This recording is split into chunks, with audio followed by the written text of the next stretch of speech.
How did scientists obtain this crucial information?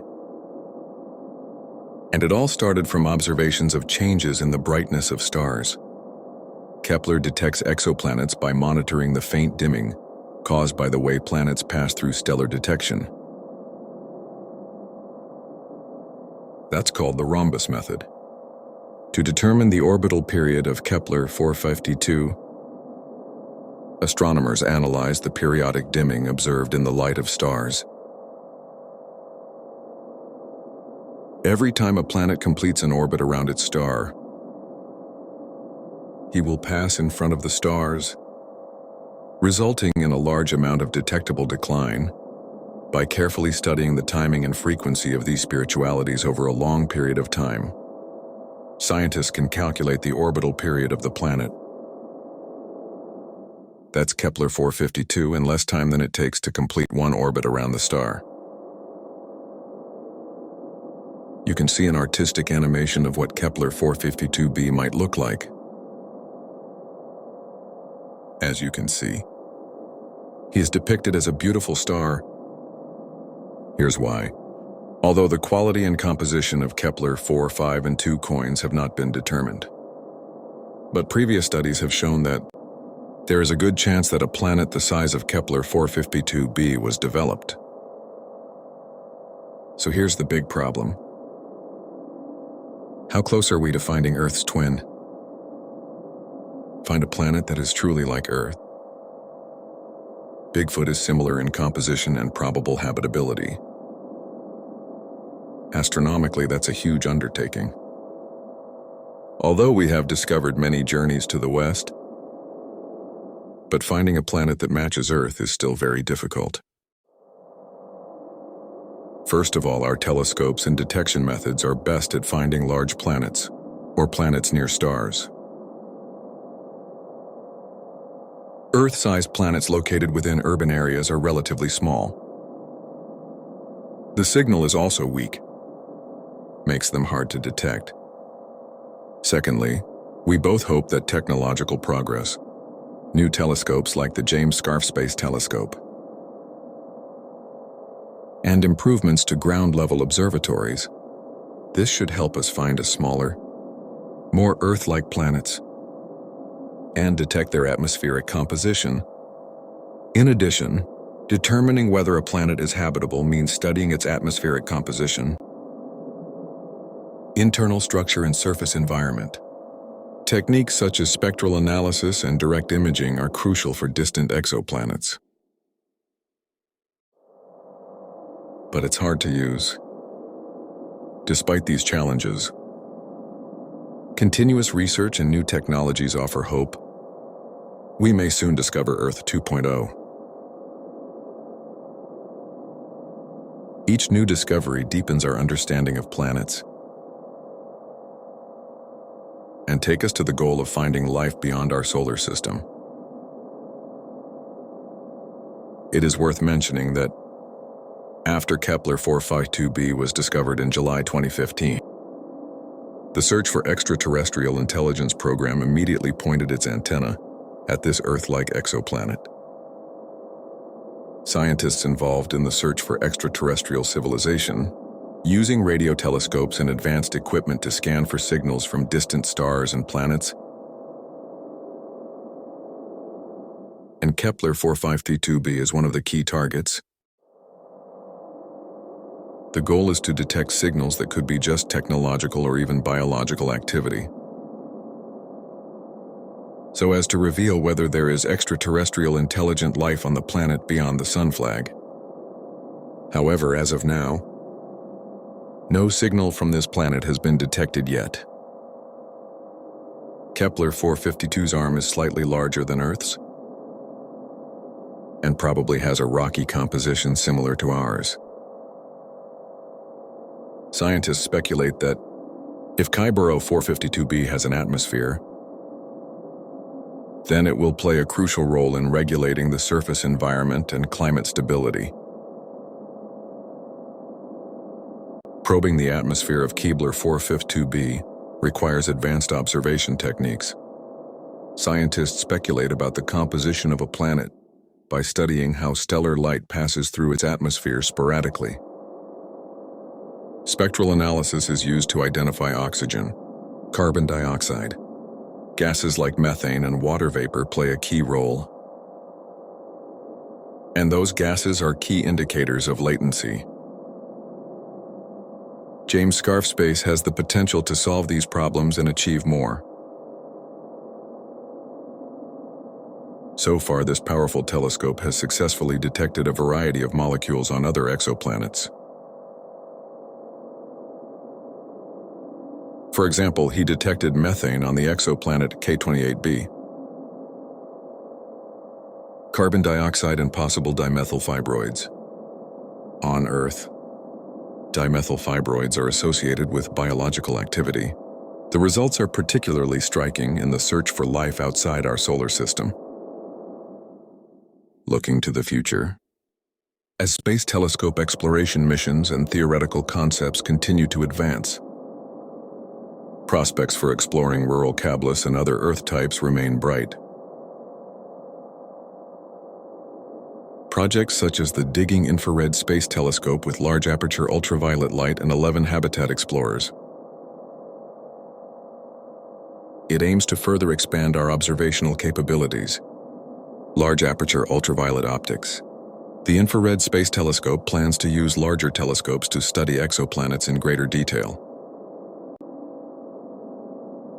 Instead, habitat explorers focus on directly facing Earth-like planets and analyze its atmosphere for signs of life migration. However, in 2021, the National Academy of Sciences released its final recommendations in a 10-year survey. It was recommended that NASA test a new 20-foot 6-meter telescope.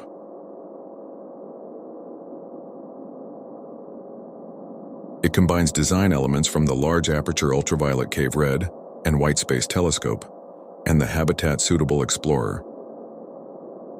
The new telescope will be named the Suitable Habitat Creek Telescope. The initial launch date is targeted at 2040. The budget is expected to reach $11 billion. Other projects like Breakthrough Starshot offers a visionary approach. Proposed use of light-driven spacecraft for star exploration. It is possible to reach nearby exoplanet systems within a few decades. Technological progress, including improved instrumentation and data analytics, will continue to play a crucial role. These advances are designed to enhance our ability to detect biometrics and potential markers of biological activity,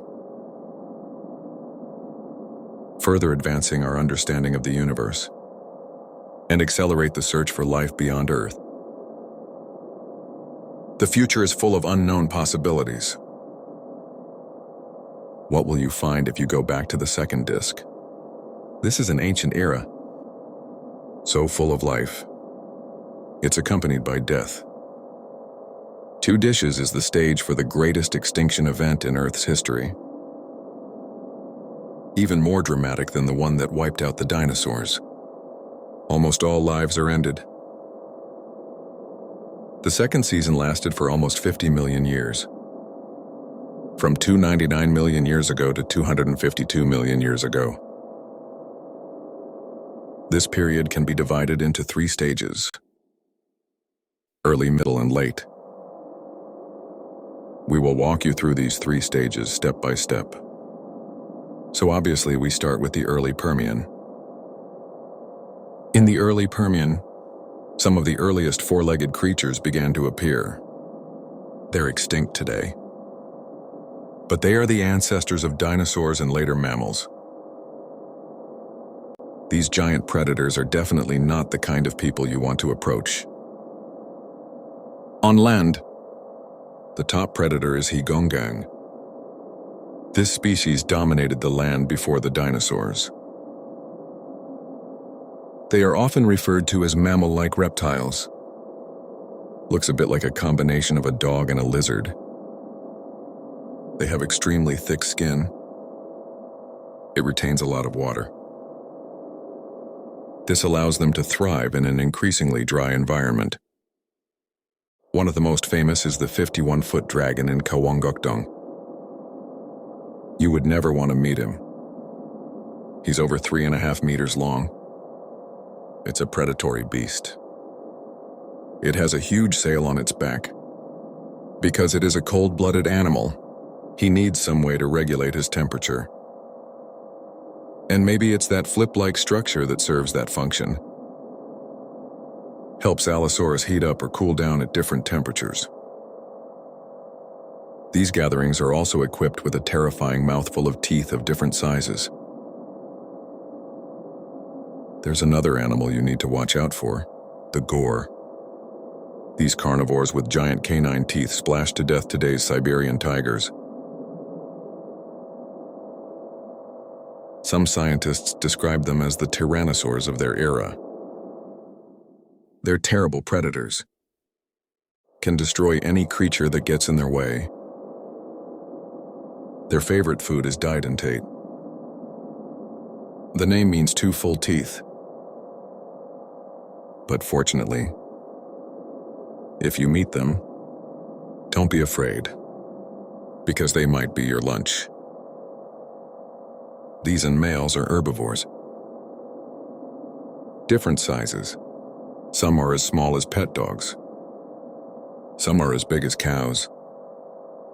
The Diden looked like a mammal. A mixture of reptiles and birds. They have turtle-like skulls.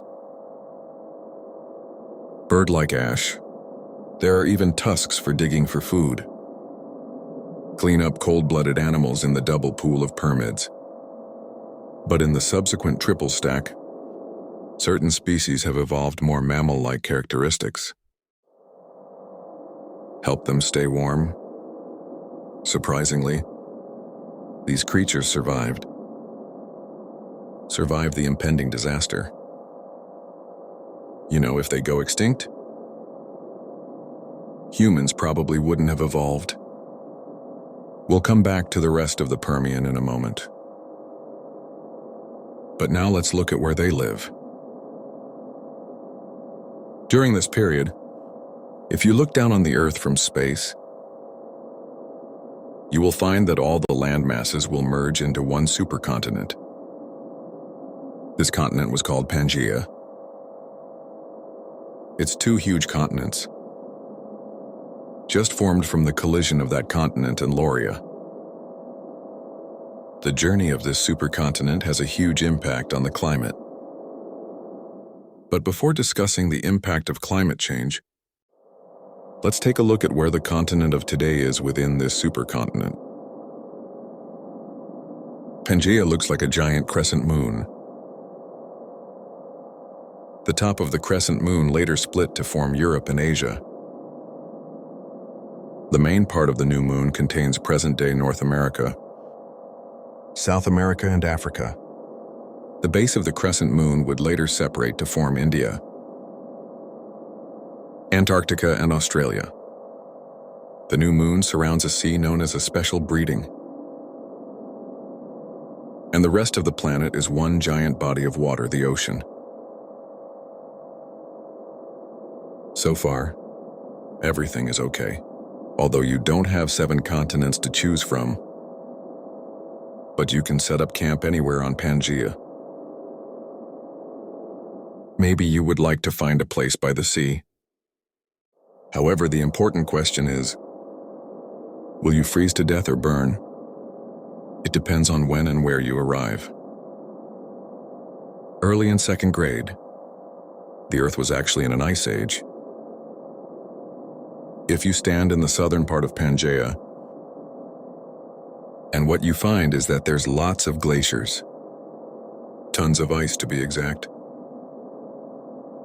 These glaciers covered what is now southern India, Australia, and Antarctica.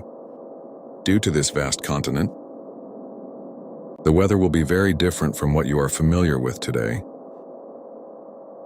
In our world today, the oceans do a great job of absorbing heat.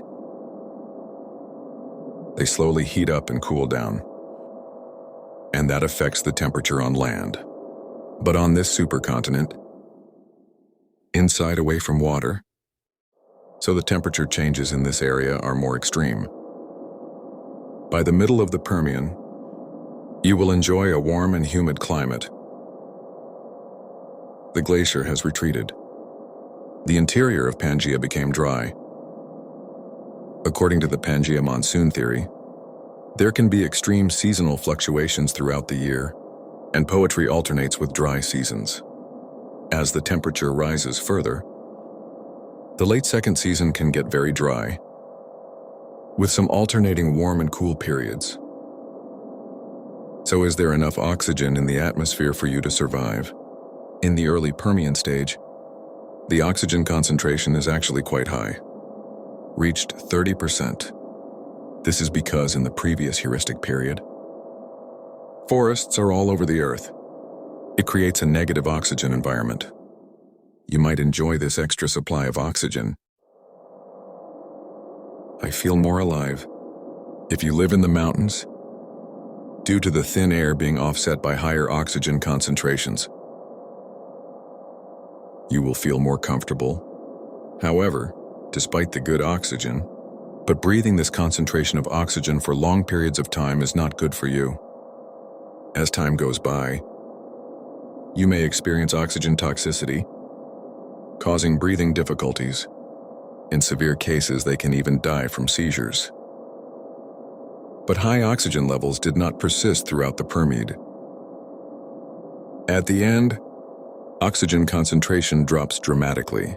But before that, now you might be wondering, what is there to eat here? As temperatures rise during the Permian, plants begin to flourish, but you don't have many options to eat. In a mess, the coexistence of polar Taiwan region and tropical swamp forest. However, as the climate becomes drier, the swamp forest is gradually disappearing, and the water-loving plants have shrunk to shrubs. So unless you have teeth and a stomach like a cow, otherwise horny dry shrubs wouldn't be very interesting. Unfortunately, these shrubs bear neither fruit nor berries. They know that the Jurassic period really evolved. So you might be at risk for scurvy. But there is one plant that is many. That's the extinct plant. And extinct plants were the dominant plant type at that time. Maybe you can eat some tender dead leaves, or make some tea with the bark. Although not as good as a hamburger, but it's okay. Some plants may still be dangerous. And because you're not used to them, they can trigger some sort of fatal allergic reaction. But pesky plants are not your only source of food. Why not try the pesky insects? As the plants flourish during this time, insects find a place to live. Permian period. There are species of insects that absorb water. You can see the giant dragonflies flying around. Maybe you can try to catch one of them. I don't know if it tastes like chicken. You will also notice these insects are enormous.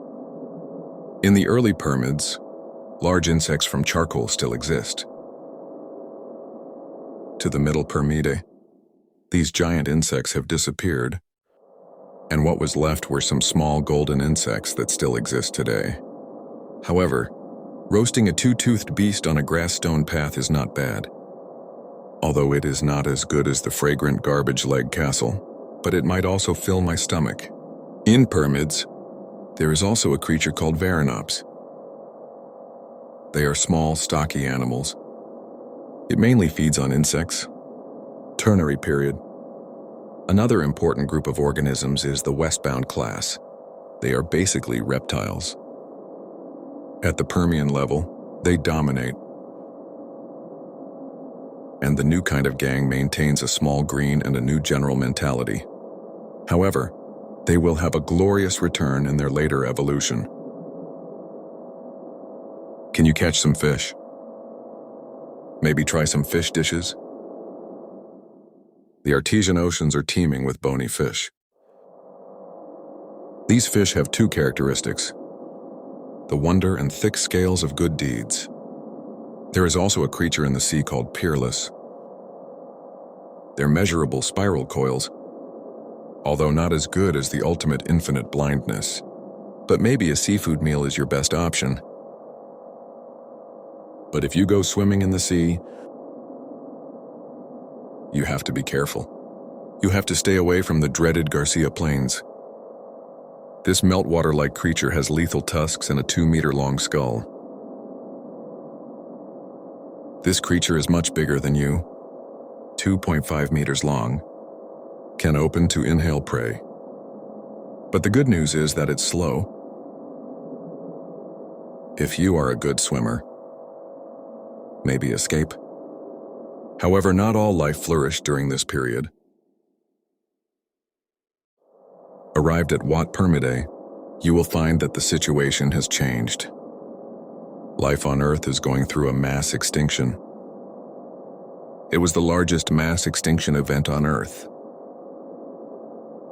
90% of marine life and 70% of land life and plants were lost in this extinction. Scientists are still not entirely sure what caused the mass extinction. But there are several theories. One of the main theories is that a series of natural disasters may be the cause of all this. The volcano is in the late second decay. Massive volcanic eruption in what is now Siberia. This is not an eruption of years or decades. It lasted about 600,000 years. A large number of faces flooded the area. But it wasn't the face that caused the extinction. They're volcanic gases, especially sulfur dioxide. These gases enter the atmosphere, triggers acid rain. Volcanic ash is also ejected into the air, blinded the sun. The earth fell into darkness, caused the temperature to drop, and as a result, it's very difficult for plants to photosynthesize. The food chain is disrupted after plant extinction, and the grass stones went extinct. Eventually, the predators became extinct, like a row of dominoes falling down one after another. But it's not just the disruption of the food chain. It's getting harder to breathe. Because the extinction of plants had a major impact on the atmosphere. With the disruption of photosynthesis, carbon dioxide levels are rising. Oxygen levels drop to 16%.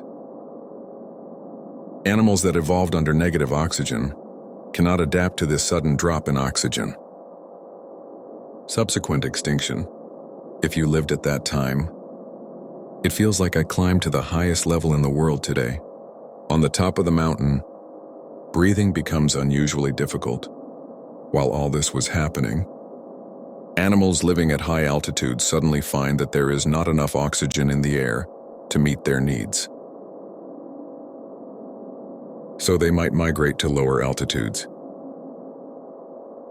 and have to compete with other species. Some scientists believe this is the cause of the land extinction.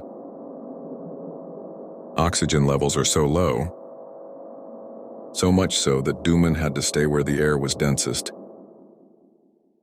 Sea level even slightly rises. It takes their breath away. And there's a warming effect of carbon dioxide. Temperature rise, ocean warming. This led to the death of a large number of marine life. The temperature goes up and there's less oxygen, creating a world that is extremely bad for all life. It's almost impossible to survive. But there's a third theory. Scientists initially estimated that the big secret happened over millions of years. But more recent archaeological evidence suggests that this extinction event could happen even faster, probably between 8,000 and 100,000 years. Are there other factors contributing to the sudden extinction of these organisms? Yes, some scientists believe there is another culprit: asteroids. Except for volcanic eruptions, scientists have also found evidence of asteroid collisions. This asteroid could be 6 to 12 kilometers wide. It's bigger than Mount Everest. So maybe a combination of these factors: volcanic eruption, climate impact, plus a giant asteroid impact, became the last straw that crushed life on Earth. 3 combined created the largest extinction event on Earth. But not everything went extinct. Some sex while trying to survive. The didentate later evolved into a biodentate, living side by side with dinosaurs. Although they are not a food chain, top predator, but better alive than extinct. They actually outlived the dinosaurs. Eventually evolved into the mammals of today. Small sharks migrate to the deep sea, avoiding acidic coastal waters. They're still here today. Westbound reptiles also survived. Sharking west means to gain an advantage in the competition for survival. Compared to the huge and male, small, cold-blooded, and sluggish, they have a better chance of survival. In the ensuing 3 enemies in Jurassic, they evolved into powerful dinosaurs. Someone once thought that the vast majority of trees have also disappeared in the Great Secret. But scientists continue to find plant species that survive. Whether microbes, plant or animal, life always finds a way to survive.